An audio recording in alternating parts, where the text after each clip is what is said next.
Salve família, encarando aqui quem fala é o Davi, seja muito bem-vindo ao nosso humilde canal. Meus irmãos, o vídeo mais pedido de ontem para hoje, sem dúvida, foi o tal fantasma no sanatório argentino, né? Eu primeiro quero exibir o vídeo para vocês, porque é bastante estranho. Você vai ver que a porta da recepção, a porta de entrada do hospital, do sanatório, ela abre sozinha. E é aquelas portas que é com sensor de presença, você chega perto, ela abre. E isso acontece, e o segurança que lá está tomando conta vai atender. Ele parece preencher uma ficha, né? E abre ali para a pessoa entrar. Então é uma coisa muito estranha. Depois eu vou explicar os detalhes para você. Primeiro eu quero que você veja, até para que você tenha a sua própria opinião, né? E depois a gente vem esclarecer os dados que são oficiais, tá certo, meus irmãos? Vamos lá.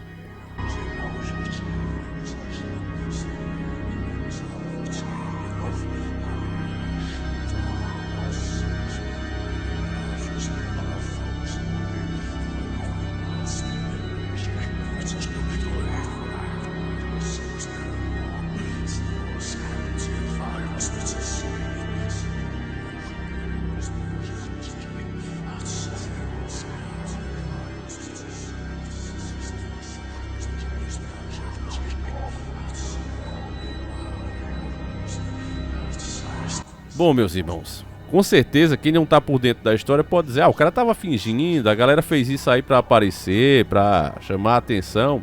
Mas o caso não é tão simples assim. Primeiramente, família, você deve ter percebido que a imagem não é feita por um celular, não é feita por alguém que colocou uma câmera só pra gravar, não. Ela é feita pelas imagens de segurança do próprio hospital psiquiátrico, certo?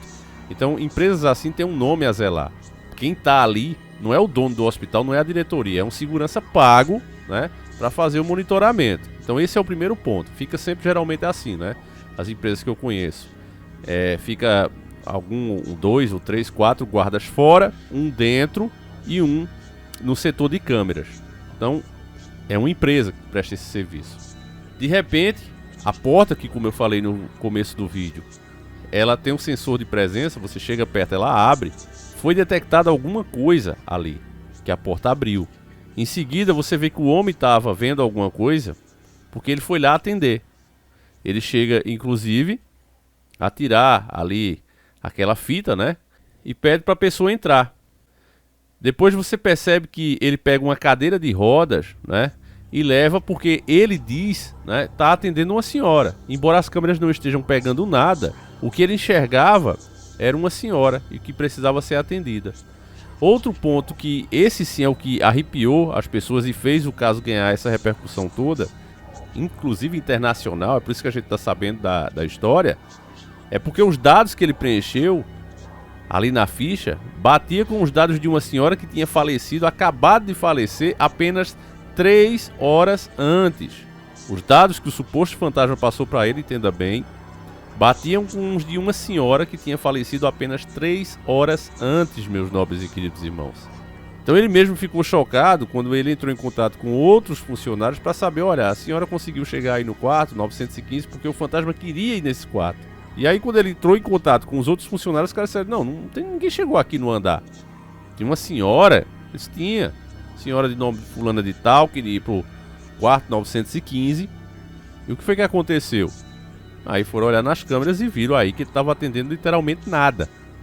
E aí, meus irmãos, eu como já passei por uma experiência muito parecida com essa, inclusive uma caçada, e a gente gravou.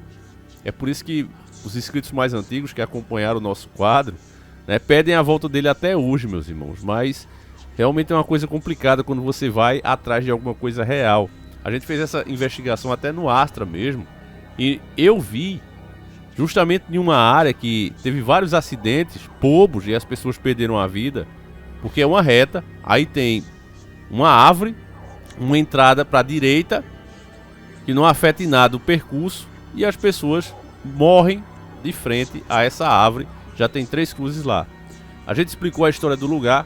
O primeiro aconteceu há muitos anos atrás com um jipe, depois com um motoqueiro, depois com um entregador de leite que vinha numa moto, e por último, com um homem montado no cavalo, que o cavalo por algum motivo se assustou e jogou ele em cima dessa árvore e ele veio a falecer. Então foi 3 acidentes estranhos que fizeram com que as pessoas que moravam naquela região sentissem muito medo de passar ali à noite, né? Até hoje é assim. Eu até quero revisitar esse lugar. Aí eu viajei à noite com a senhora encarando na época. A gente saiu umas 10h45, 11h30 mais ou menos, nessa faixa, quase meia-noite mesmo. Chegamos em outra cidade, pegamos essas informações que até então a gente não tinha. Eram conversas desencontradas, cada um falava de um jeito. A gente soube a lenda, né, com uma pessoa que realmente tinha sido perseguida por esse fantasma. E aí o cara disse, olha, é assim, é assim, é assim. A gente convidou ele, até oferecia um dinheiro para o cara ir com a gente. Disse, eu te dou o valor aí de uma diária, vamos com a gente. Ele, não, velho, ali eu não vou nem que você me desse 1 milhão. E aí a pessoa já vê, né, que o cara realmente tá falando sério, família. Porque se fosse só pra se dar bem, né, pra ficar famoso ou algo do tipo, primeiro, o cara teria aparecido, segundo, teria aceitado o dinheiro. Senão não faz sentido. Eu até fiquei com medo, porque como eu não conhecia a pessoa, era meu primo que conhecia, eu fiquei com um pouco de medo de ir, porque eu digo, se for uma cruzeta, se for um assalto, se o cara tá mandando a gente ir pra essa região que é perigosa, pra fazer uma emboscada. Mas não era isso. Quando a gente chega perto do caminho, isso tá gravado, a pessoa vê que eu viro o volante bruscamente e acerto o meio fio com um Astra, a Cristina inclusive. E o que eu vi, eu e minha esposa vimos, foi como se um farol, uma luz, tivesse saindo do acostamento, só que era mato, né? Não fazia sentido. Mas eu vi como se ele estivesse atravessando na frente do carro e eu tentei desviar. Por isso aconteceu essa cena aí que você vai ver agora. Eu vou colocar um trechinho só pra gente relembrar. Parece que era num trevo lá, uma encruzilhada, parece.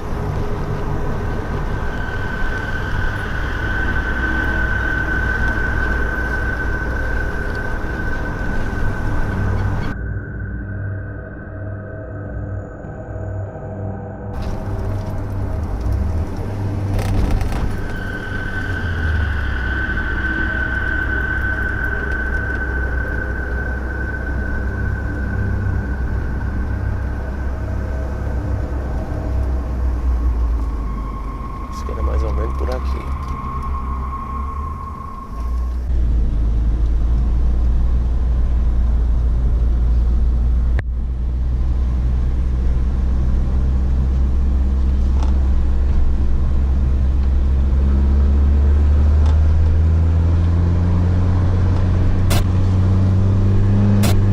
Isso. Isso.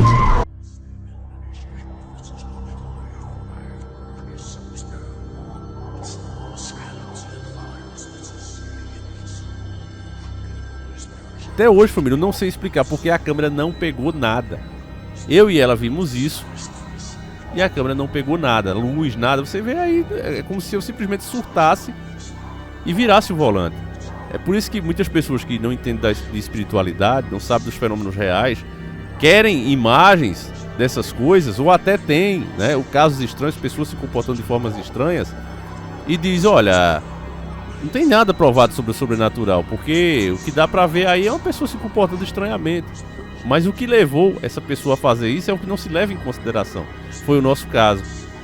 Se Deus que nos livre tivesse acontecido algo realmente ruim, a gente tivesse se machucado, tivesse até morrido, o que as pessoas iam pensar é que simplesmente eu puxei o volante bruscamente e, por imperícia, burrice, seja o que for, e aconteceu o que aconteceu.